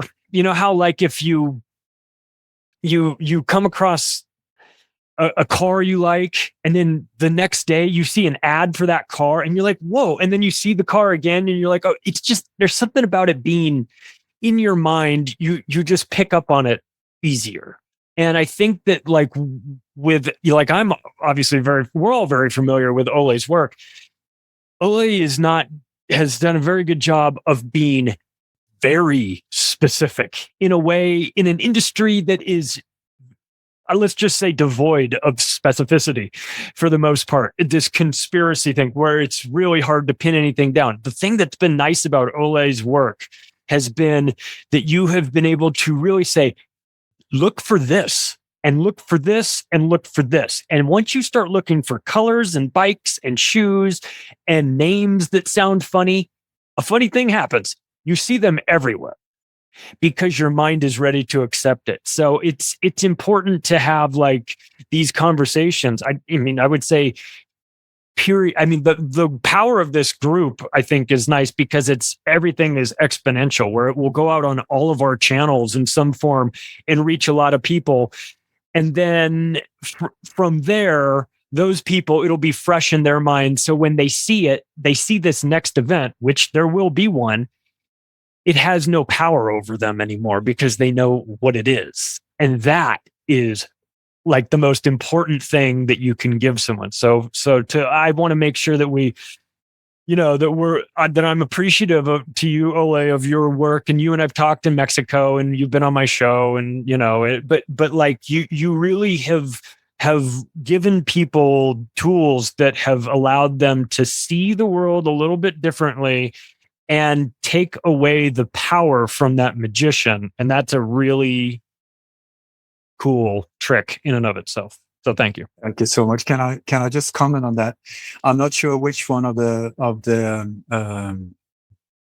God, what was the shooting you just San Bernardino? San Bernardino, because there's been multiple there. But there is one, and I think that's the one you're referring to. The couple, where the husband and wife. Exactly. Yeah. But the people first saw 3 people in military outfit. The way they described them was identical to what people in Paris saw with the shooters at the Bataclan thing that was just a few days before. So I'm saying, would it be the global tour of terror? Would it be possible you have your assets, the professional, thank you so much. We lead them out. And the way they lead them in, the reason why they are in police outfit or black outfits is because boom, boom, boom, boom, boom, shooting. Oh my God. They hide behind some kind of whatever. The SWAT team comes in with the same outfit, but with helmets on. There's like maybe 8 people in the SWAT team. They go in, there were 3 shooters, and there's 11 people in SWAT team outfits going out. Where did they go? The shooters are gone. No, that they're over there. The dead couple are over there. Do you see? That's why they appear in these uniforms, because in, out, they use these uniforms. So I was strongly, I pointed it out also, the Bataclan shooters, the ones that were real, because a lot of it was set up. There were some real shooting in one of these cafes. These people that were observed there, put on a plane, whoop, flown to San Bernardino, are once again a community that was very, very, as far as I understood, had a bit financial, really difficult situation. And then after this shooting, it started blossoming again. If I can. Yeah, sorry. There were 2 other things on San Bernardino where it was the same FBI guys. And yes. Oh, really? Yeah. No, it was the same FBI guys as the LAX shooting, and the people said that they were patsies. Those were 2 things, Ole, that you were saying always look out for. And it was like the exact same FBI guy standing behind the police chief in 2 back-to-back things. And then the family also said, the lawyer even said, now I understand Sandy Hook, like these people had nothing to do with this. And I was wondering if there were some of the people who looked to you, because they clearly were patsies and they did die, like Charlie said. I'm really happy that people are taking it to them. I even had people from the Swedish government, from the Swedish Minister of Defense, who contacted me after the truck attack, the alleged truck attack, that I totally blew the cover on that one, and thanked me and said, because they were locked in when this whole thing happened, the whole big parts of the government was locked in while all of these things happened. And they said, we didn't understand what was happening. Now I see, you showed me what's happening. So even on that level, they're starting, and police officers, military are also coming in and saying, now I see it. Now I see it. So, but what I wanted to point out is, there's this question like Sandy Hook and like Uvalde, and how is it possible? Are you telling me everybody's lying? I mean, how is that possible? So I just want to refer to dear Mr. Alan Dulles, who is the director of the CIA, who is one of the real, I don't know what to call it, but not a very nice name. He and his brother, they were part of it all the way from the Second World War and onwards. And anyway, he was once in Greece together with Fletcher Prouty, who's one of my few heroes. Fletcher Prouty is the guy who worked in Pentagon, was in Black Ops during the 50s and 60s. Very skilled person, very honorable person. And then after the JFK assassination, he became one of the first whistleblowers that I learned so much from. He is the guy that is Mr. X in the Oliver Stone movie, JFK. Excellent movie. Excellent movie. I have found nothing. It's the only thing with that is the truth is even bigger. But that movie, unbelievably good, in my opinion. So anyway, Fletcher Prouty, he told the story that he and Alan Dulles was in Greece once. They were driving around, and then Alan said, listen, Fletcher, do you know what that is? And he was pointing at sort of like a gated community. And Fletcher said, no, is it sort of like a resort or something? And Alice said, no, all ours. They're all ours. In Greece. Well, and Fletcher was, what do you mean? He said, grandparents, kids, people, photographers, everyone there, our assets. So they can be activated or used or whatever if we need them. If they don't, they just live a normal, beautiful, luxurious life in this area. If needed, we activate them. Boom, they go on, they do what is needed and back. Used to be's, wannabes, the whole shebang in that. And he said, we got these places all over. This was in Greece. I tell you, when you look at Sandy Hook, I would suggest that whole place is one of these communities. Every single one inside that is an asset. That also, the area with the mental institution, this horrible hospital that has even been used in horror movies and also in all kinds of weird, bizarre experiments in the 50s, 60s, or whenever that was going on, all of them. I even have a friend who has relatives in Sandy Hook who's married to one of the police officers. The whole thing is bizarre. Ole, I work in real estate and I have access to, as a broker, I have access to look at certain records. And I decided to pull a record search on Sandy Hook and take a look and see what I saw. And what I saw were about 15 $0 transactions in 2009, 3 years before. Whoa. Now, $0 transactions aren't that unusual. It could be moving something into a trust or whatever, or into a LLC. There's nothing inherently nefarious about that. The thing that was very unusual was that all of these transactions happened on Christmas Day, which does not, there are no recording. It's a holiday. You don't record on Christmas. Those offices aren't open to record any of that. So whoever recorded those transactions for those home purchases at $0 had to be inside the system. Well, I believe had to be inside the system because the title companies and all of the county offices needed to close and finalize and record on that day would all be closed for Christmas.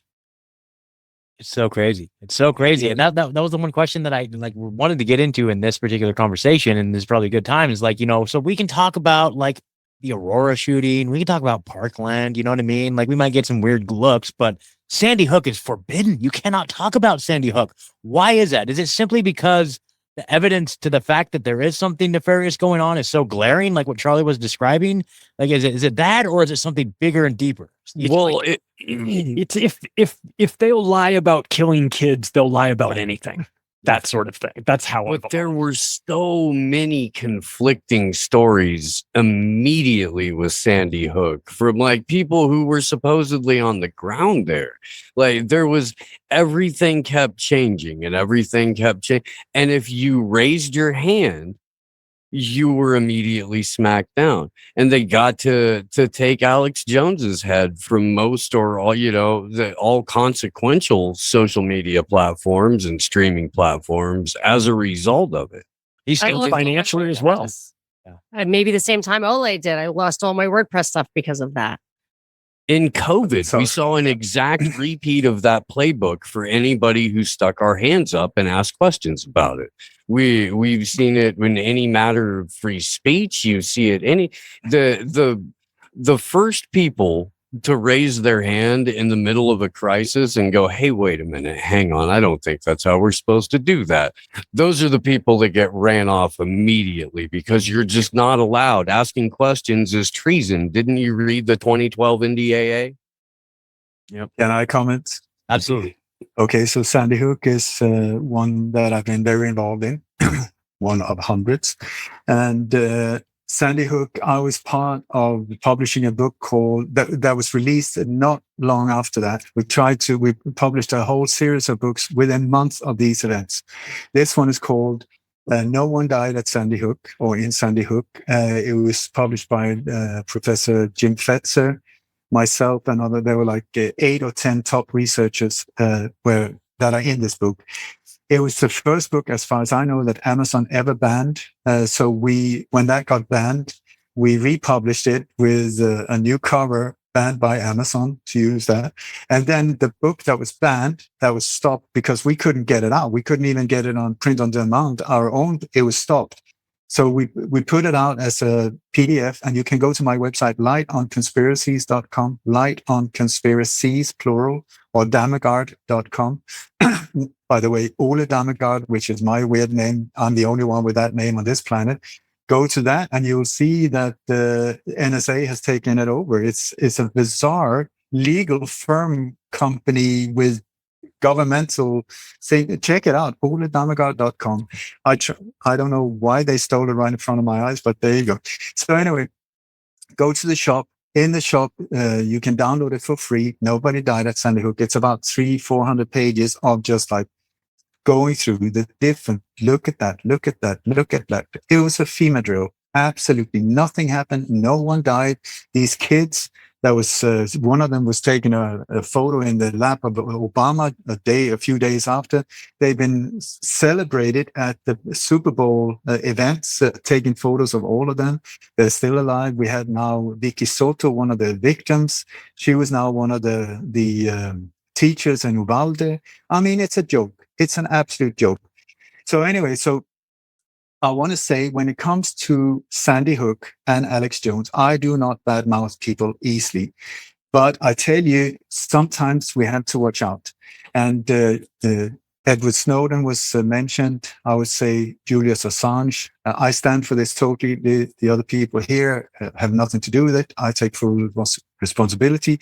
These type of people that if they even fart, it's in mainstream media. You have to ask yourself, what is going on here? Because I'm in contact with high level truth, incredible whistleblowers that are given zero chance to step forward, that are being the only times when people like myself and these other ones are asked to join. I've had invitations from BBC, ITV, Granada TV, whatever. I always say no, thank you, because I know it's an ambush. Every single time they are there to destroy us. And so with Jim Fetzer and Walter Holbig, who are two of the heavyweights that have been looking into Sandy Hook big time, really going for it, these two were taken to court by Lenny Posner, one of the alleged parents of one of the alleged kids, Noah Posner, that also happened to die 2 years later, once again, this time in a mass shooting in Pakistan. Same boy, same photo, same everything, like recycling the same crap. So anyway, 4 different death certificates. Jim Fetzer was taken to court. He was sentenced for $500,000. Even though, I mean, and I told him, he was so, you know, he said, I've got all the evidence. I'm looking forward to go to court with this whole thing. I said, it's absolutely rigged. They're going to take you down. And what happened? Boom. It was rigged and they took him down. And even Larry Posner, the father of the child, keeps changing appearance. He looks very different. And most of the time he's blacked out. So, but what they did with Alex Jones, in my opinion, Alex Jones, I used to really admire him. Absolute control of position. Sorry to say that. Letting out a lot of incredible information and at the same time, boom, leading us astray away from what actually happens. So sorry about that. But Alex Jones, so why did they pick Alex Jones here? Was suddenly Alex Jones taken to court. That whole thing, in my opinion, was staged to freak the people like us out. You know, if they can even get to Alex Jones, oh my God. No, the real people that were standing up was Professor Jim Fetzer, Walter Holbig. These were the people that went down. Alex went up there and said, okay, I mean, nobody died, and scared people like us off, saying, oh my God, if they can hit him, they can hit everyone. I think that was a whole psyop to shut us up. And he had his own revenue stream set up and everything. He probably makes more money not being on YouTube and being only on his own stuff. And then it gives him an excuse to take his stuff off of YouTube. I agree with you. And Edward Snowden, from like the first week, he won an Oscar. I mean, Snowden, it's like, right? It's Snowden is another guy.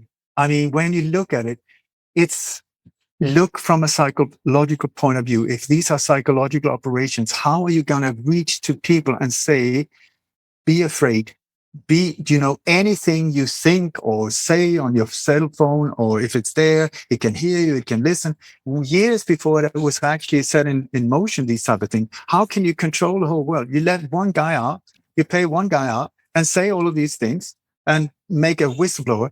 This whistleblower hiding in Russia, so the CIA can't even find him, but all of these journalists can find him. Really? I don't think so. I mean, I can track people like that down. So, and I was even in contact with some of the journalists that was set up with him to start with. It's like the whole thing.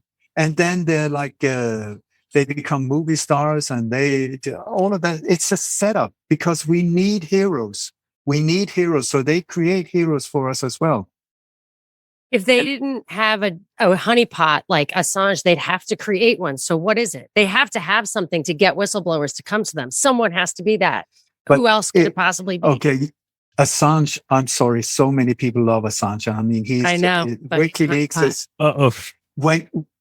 Sorry, but anyway, there's an incredible book by Daniel Estulin called "Deconstructing WikiLeaks." If you check that one out, he goes in through the board members, the financing, the background, the history. It's like the military industrial complex are there. So what they're doing, and Assange came from a sect as a child in Australia, a very bizarre sect where he was one of the kids. Then he just disappeared from a long time and boom, he was there. Like this whole phenomena of WikiLeaks, where I would suggest the military industrial complex understands that they need to throw us a bone here and there so that we will say, oh, look at this. It's amazing. It's amazing. It is amazing, but it's only a tiny little part of what is actually being hidden. And then we think, oh, we got a hero. We don't have to do anything because they will do it for us. And then you have the whole setup around now. He's such the whole court case and poor this and poor that, while we should be focusing on what the hell is going on in the world right now, because it is serious. They're really getting at us. They're getting us. They're getting us from every angle. That's really the problem. It feels like it's a 360-degree assault. And I think that that if they can get us questioning everything, questioning reality, that we're really destabilized. I mean, I know that like I get into these topics and I want to believe like good things. I want to believe that it's not all fuckery. I want to, but then I don't know who to trust anymore. You know what I mean? Hello. I think everybody, I like everybody in this room, everyone in this call right now, man. Let's just stick together. Just keep pumping out truth. We'll be all right. Yeah. We are all right. We are all right. We're in a war of propaganda. Why do they need propaganda? Because they are so few and we are so many. Why do they need this mind manipulation? Why don't they just take over and just say, all of you up in the corner, get rid of you? They don't, because it's like the Wizard of Oz. They are so few. We are now pulling the curtain saying, we see you, old guys, a handful of them. Some women that used to be women are not anymore. I don't know what they are. I mean, that's it. That's it. We are so many incredible beings. They are so few super psychos. What the hell? We shouldn't even have shows like this. It's a joke. So if you want to believe in good, look out the window. Listen to your heart. Don't turn off the screens. These are the ones that scare you. They're the ones telling you life is hell. Life is horrible. There are crimes everywhere. Look at the cat. He knows the truth. He is totally relaxed and say, I'm going to enjoy this. I'm just going to prove. Well, my cat on the stomach. My cat is here to hear Ole's, you know how Ole always wraps up. Ole always wraps up with the prayer. Yeah. So I wanted to have the cat around for the so that the cat wouldn't miss the prayer. That's awesome. Yeah, I want to make sure we're mindful of everybody's time. I know this is some of our not first podcast of the day, so I want to kind of maybe wrap things up here as we're winding down here. But I did have one more line of questioning that I wanted to just throw out there real quick, and then want to make sure everybody gets answer or questions answered, and then we'll just kind of wrap it up. But so, when we look at these things too, we look at like who benefits, like who benefits the most from whatever it is we're talking about, right? And like applying like the Occam's razor thing, like the simplest solution. Okay, for example, I was working at Cabela's in 2012. Actually, I was the one that ran the 4473 federal firearms paperwork at the gun department in Cabela's when Sandy Hook happened. So I was working in the gun department when Sandy Hook happened. And literally, it just became insane. It was like weird that the boss said unlimited overtime. I was working like 60, 70 hours a week, just doing background checks. We were selling hundreds and hundreds of guns a day. It was insane. And you see that every single time. It's like problem, reaction, solution, right? Shooting, government pulls out legislation, firearm sales go through the roof. Do you think the gun manufacturers are just the ones carrying these out? What do you guys think? It's a really good question, because the thing is, when you look at how this is done, they play both sides. If it's a war, they play both sides. If it's a whatever it is, they play both sides because they cannot lose. And so yes, they're selling guns, and yes, they're trying to ban the guns. Same sources, same forces. Or at the very least, they're buying stock in gun manufacturers right before events happen like that. I don't know how you could look at something like the drug war or the opioid epidemic and not apply the exact same philosophy to guns. Or anything that you could turn to as a vice or an excuse or a wedge issue. It's always, and then behind the people who all have money in it, there's the central banks who are making all of the wheels of commerce flow at their megalomaniacal pig whims, period. Yeah, absolutely. Right on, guys. Well, hey, so we're all here. So does anybody have any final thoughts or questions for Ole, or any final things that they wanted to make sure to cover while we're all here? No, I'm just really glad we were able to have this timestamp right now where we can say this is what we have seen in the past. This is what we're looking for in the future. And this is a collaborative process, by the way. This is something in which help is welcome, So if there are people out there that are in a different region of the world and they're noticing things that they think are of interest, let it be known. Let's talk about it. Let's see what you found. Absolutely. And then that was the other thing. I'm sorry to keep dragging it on, but Ole, do you have any predictions, any specific predictions coming up? Anything that if your evidence points to anything? Okay, I've got two, but now they're trying to put out red herrings as well. Oh, yeah. I've seen that they spread out on social media now, Golden Gate on the 8th of blah, blah, blah. So thousands of people are folks there. That's not the way it's made. But so it's hard to know right now because I feel they're desperate there. So, but I found pointers towards London, through the London bar, gay, in Oslo. It's a very unusual name, an English name, and it's in the same building as the Bristol Hotel. And London is one place where it's been pointing a lot. And also you got Fields Supermarket in Denmark, where the shooting took place. That is not a Danish name either. It's an English name. So I've even been looking at London Fields, and there's actually a movie called London Fields about a woman who knows that she's going to be assassinated by one of her friends, but she doesn't know which one. I don't know if it is any connection to it, but London, I would say, and in that case, the favorite spot is Westminster Bridge or London Bridge. They recycle the whole thing. The reason for that is they use the Marriott Hotel as headquarters. You got the MI6 down the river. Very close to it, the same precinct. They often reuse the same players, the same police chiefs, same investigations, everything like that. So I would suggest if the pointers that I read are correct, then London Bridge or Westminster Bridge. That or Finland. They're aiming at Finland now to push Finland at the last step, pushing it into NATO. So I mean, I'm looking almost on an hourly basis for attacks in Finland. Yet again, I've been pumping this out, and sometimes I feel maybe I should play it low key and just say it in certain places and then let them do it, and then I can say, "Oh, look at that." But the thing is, I think to stop it, the more we can stop it, the better. And I know I did an interview with CIA whistleblower Chip Tatum, who was George Bush Sr.'s private hitman, he was the commander of Pegasus, an ultra secret hit team, carrying out at least 14 assassinations. So, I mean, not an amateur at all.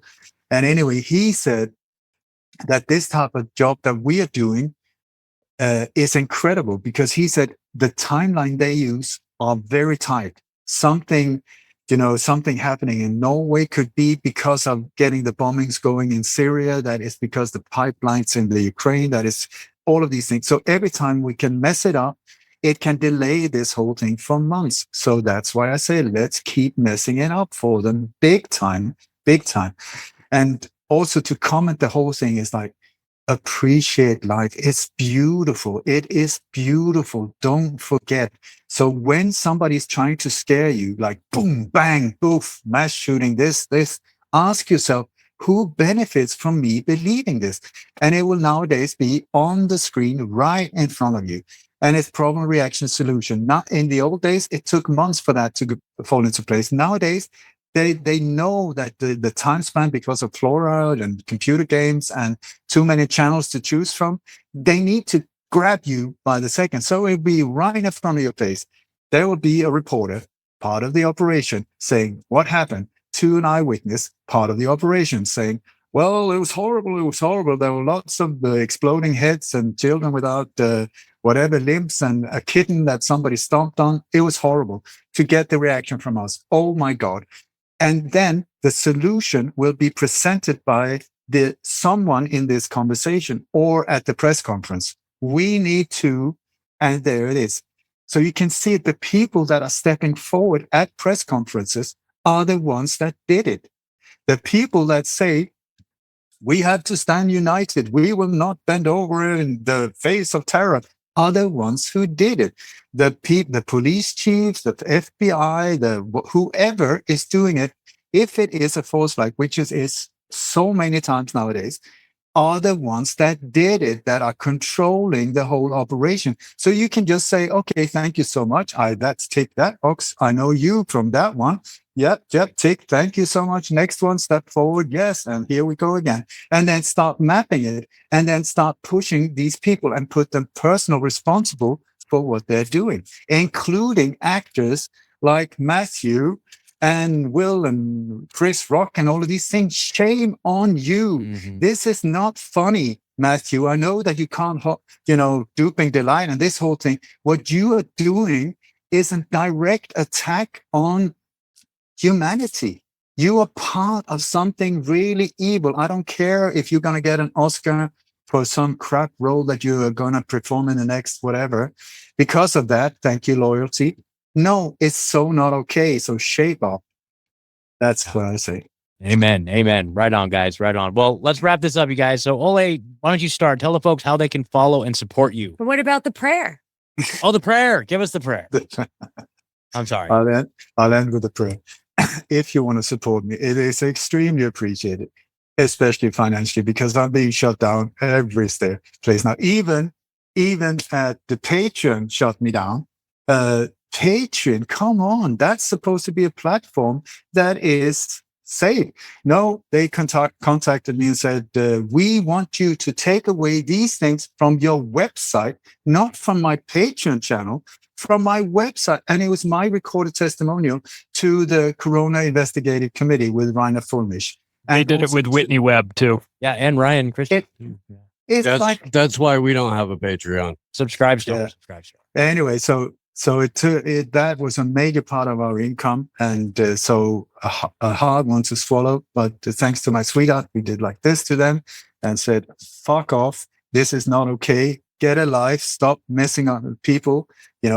And then finance me or support me. Please go to my website, lightonconspiracies.com or damagard.com. Not oledamagard.com, but please check it out. It's quite funny.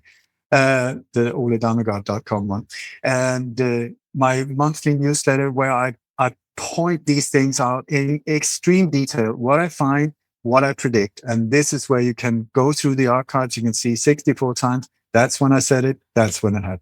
That's when I said it. That's when it happened, and so on.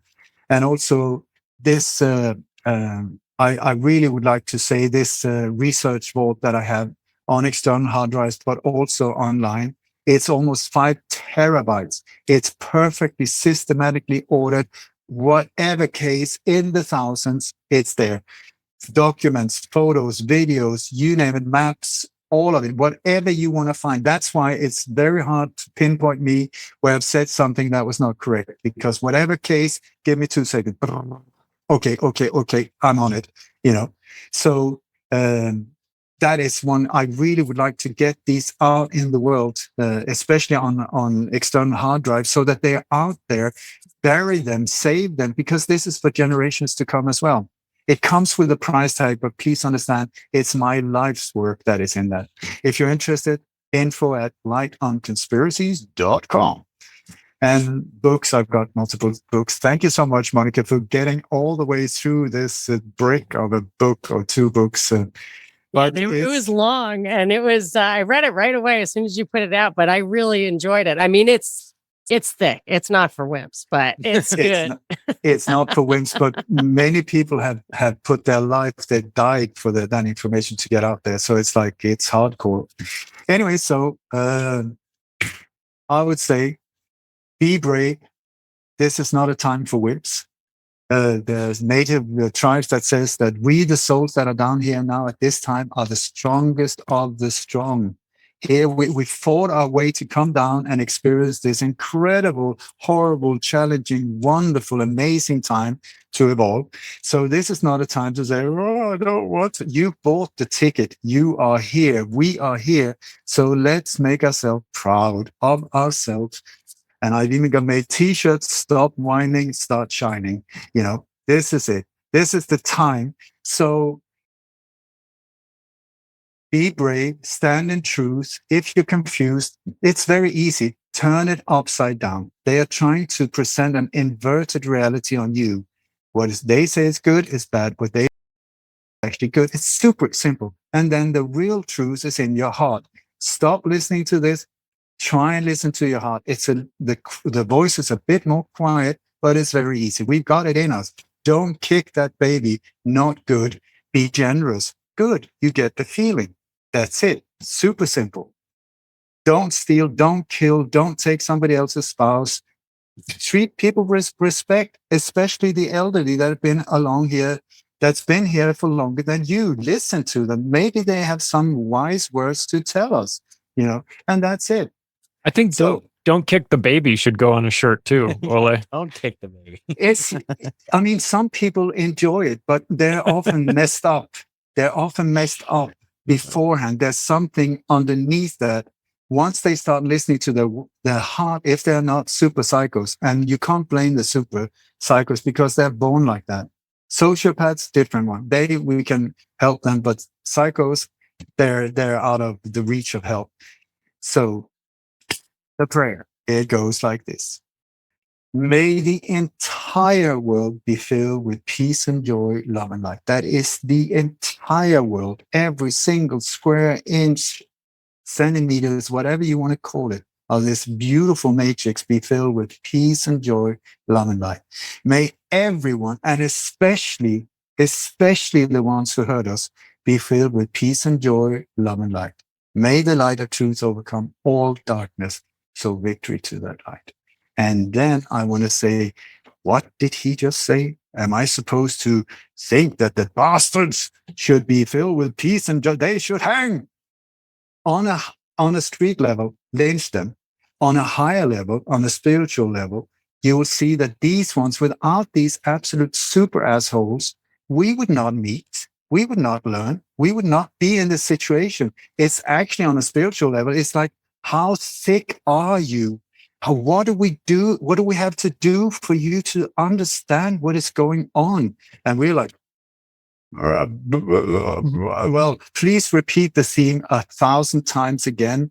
Can you say it again? Okay, so this is, and then, I mean, when they even have an IQ test called this virus, these injections. So people that are not very clever take it, and people that are saying, I can feel the difference between hot and cold water. I think I would question that, you know, it's like an IQ test. So we're being repeatedly asked, wake up, wake up, wake up. That is the name of the game now. It's indirectly helping us. So stop being a victim, take the power back, become brave, let go of fear. Fear is an incredible thing because it's only in your mind and it's always connected to something that has not yet happened. It's an illusion. It's always connected to the fear, to the future. So it's a waste of life. Yes, absolutely. Absolutely. In the battle of good versus evil, it brings out the greatest of evil, but it also brings out the greatest of good. Absolutely. Monica, how can we listen or follow and support you?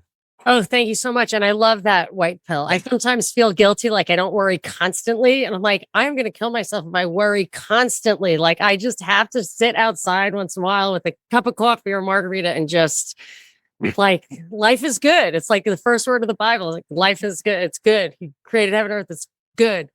So thank you for that. You can hear my stuff. The best place to do it is Deep Dives with Monica Perez on your favorite podcasting platform. And you can talk to me on Twitter at Monica Perez Show. Beautiful. Thank you. All right, Steve, how can we listen and follow and support you? Heck yeah. AM Wake Up over on Rockfin, rockfin.com/AM Wake Up. Slow News Day is basically everywhere. All the social media apps are at Slow News Day Show. Oli, I would love a chance to have a conversation with you on either one of those sometime. Hopefully we can exchange email addresses or something. Scott, you're awesome. Thank you for putting this together. Monica and Charlie, you guys are the shit. I can't wait to kick it again soon. Come out to Vegas. Our show's gonna be nuts this week. We're gonna be live at Freedom Fest from like Wednesday to Saturday, I think. Hopefully pulling a bunch of those people into the studio if we can. Well-mannered frivolity will abound. That's awesome. Yeah, I can vouch for that. Steve is a good hang out in Las Vegas. I got to hang out with Steve for a couple of days earlier this summer. So Steve, thank you again so much, man.